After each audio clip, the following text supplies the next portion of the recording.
Hey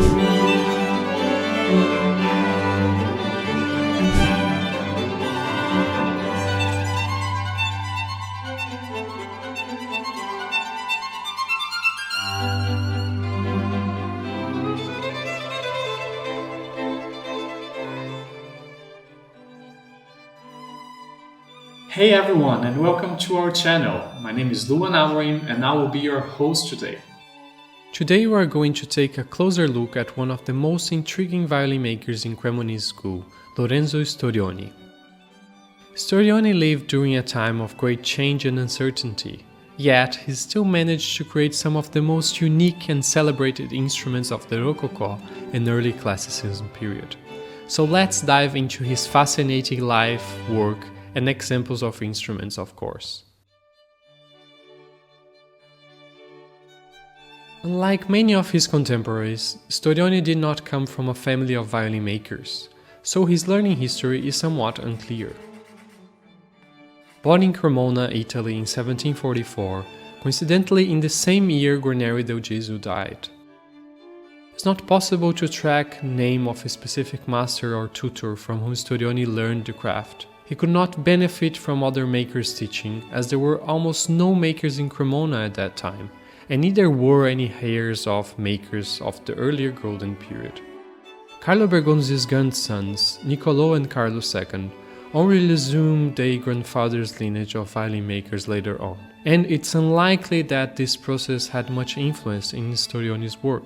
At least not until 1790, when Niccolò Bergonzi supposedly joined Stradivarius at his workshop. However, Storioni's work and name were already consolidated at that time, with over 20 years of career. At the same time that we cannot attribute a specific teacher to him, it's also impossible to ignore the fact that Storioni was born and raised in Cremona, that at the time, the city was already the cradle of a huge material and cultural heritage from the great masters makers, and yet strongly linked with other important cities of violin making history, such as Milan and Brescia. Therefore, he could have had access to materials and information and maybe even some sort of guidance somehow. Some experts argue that a viola d'amore made by Storioni, based in the guidelines and diagrams left by Antonio Stradivari, supports this idea, as the Stradivarius workshop was preserved in Cremona until 1776, when the Count of Salabui purchased all the workshop content. To understand Storioni's work, it's important to consider the historical context. Storioni lived during a time of significant societal changes, as the courts and the church were no longer the main purchasers of instruments. Instead, a new social class, the bourgeoisie, was about to emerge as patrons of the arts. Cremona at that time was under the Austrian Empire and experiencing severe economically decline, threatened by famine and diseases, and surrounded by war zones that limited access to imported materials. These factors likely influenced Storioni's use of local materials in his instruments. As the customer's profile changed, the violin maker's output evolved with a demand for exceptional craftsmanship and materials. The general context indicates that the musicians were getting much more direct contact with the violin makers at that point. Even if it's still difficult to ascribe a specific type of clientele for different kinds of makers at the period, the market was undoubtedly going through diversification. Despite the art's change of patronage and the chaotic political and economic context of Europe during the late 18th century, Storioni managed to create a considerable number of instruments highly valued for the sound quality.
even if the craftsmanship may not meet the expectations of traditional Cremonese violin making from the 1700s. Storioni's work may be far from perfection in their aesthetics, but their sound is more than perfection if so. Social and political changes led to transformations in arts education, influenced by French revolutionary ideals of utilitarianism and functional goals of education. This shift allowed for the proliferation of orchestras, ensembles, independent of specific political or religious groups. The creation of the Conservatoire de Musique in Paris in 1795 marked a significant turning point as music became subject to institutionalized education separate from monarchy or the church. This change gave musicians and composers more freedom to experiment and explore their artistic visions, distancing themselves from the single employers and masters. During this period, music remained preeminent in European culture. The transition from the Baroque to the Classical period brought a style characterized by simplicity, clarity, and practicality. Opera dominated the music landscape in Cremona and Italy. The Classical period also saw the establishment of a new role for string instruments. Orchestras became standardized and musicians specialized in specific instruments, unlike Baroque era when artist ensembles would vary massively according to repertoire, and the musicians would change between different instruments from the same family as requested. Storioni's style diverged from his Cremonese predecessors, the first to be heavily influenced by Guarnero del Gesù rather than Stradivari, not necessarily by any technical matters such as models, varnish, construction process, etc., but from the start by the more free-handling, experimental and innovative approach. He developed a unique style, imprinting a strong personality in his crafting. His instruments feature elongated, tilted F-holes, smaller corners, and constant changes in models, finishing, and internal work. The consistent aspect was the golden-orange textured varnish, transitioning to a deeper and red-brown color in his later years. Storioni's innovative approach set him apart from his contemporaries, showcasing a forward-thinking perspective in violin making. 1768, also known as the X-Sigmund, is an extremely well-preserved violin. It is so called because it was part of the amazing collection of the movie theater musician and businessman Gaston Sigmund, one of the greatest fine instruments collectors of the 20th century. The violin is well crafted with a spectacular design that reveals the uniqueness and mastery of Storioni since his early years. It's one of the earliest instruments he made at his register, if not the earliest. It is an exceptional example both in its construction and in its superb, strong, clear sound. What makes it even more impressive is the fact that the original varnish by Storioni is barely untouched, with normal wear and usage marks. The X-Sigmund is displayed in Andrew Hooker's book, Mr. Black's Violins. This book, by Cosio Publishing, attempted to document not all but the most important pieces of the collection, according to Sigmund himself.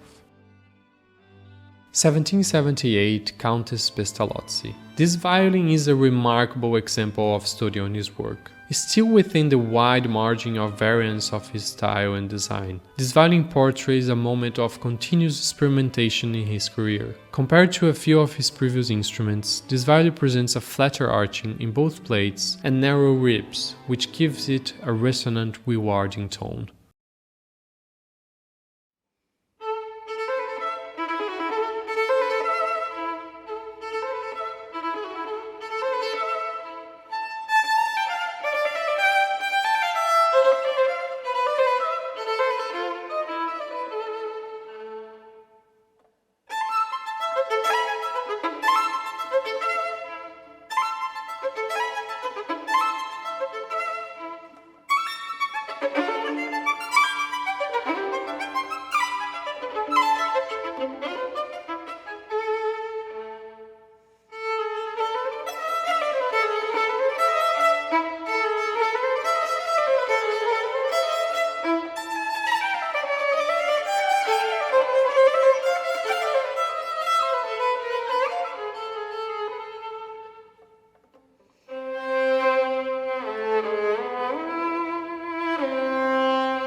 The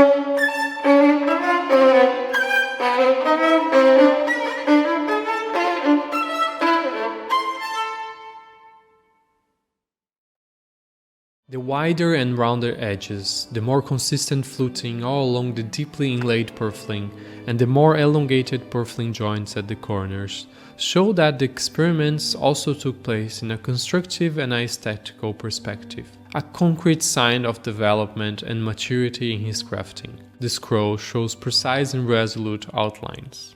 This violin was property of an important member of the Pestalozzi family, Countess Maria di Pestalozzi Carafoli from Cremona, throughout the 20th century. The violin has fine documentation of provenance that goes all the way back to 1924 when Sgarabotto first analyzed it.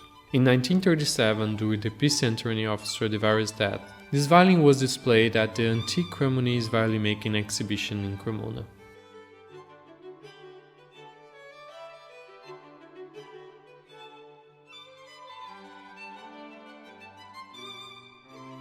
In 1802, Storioni left Cremona for unknown reasons, possibly due to the approaching French front. Giovanni Battista Cerruti took Storioni's place in the Cremonese violin-making market, but their connection remains unclear. Storioni traveled back and forth from Cremona for a few years, still working as a violin maker, but no instruments from this period are known. He eventually returned to Cremona and passed away in 1816. Despite varying opinions on Storioni's work, his reputation is deserved for the high acoustic quality of his instruments and his role in preserving the Cremonese tradition. This concludes our exploration of Storioni's life and work. Despite his challenges, he created celebrated instruments, leaving a lasting legacy in the world of violin making. We hope this documentary has deepened your appreciation for this exceptional craftsman. Remember to subscribe and share with others. Thank you for watching.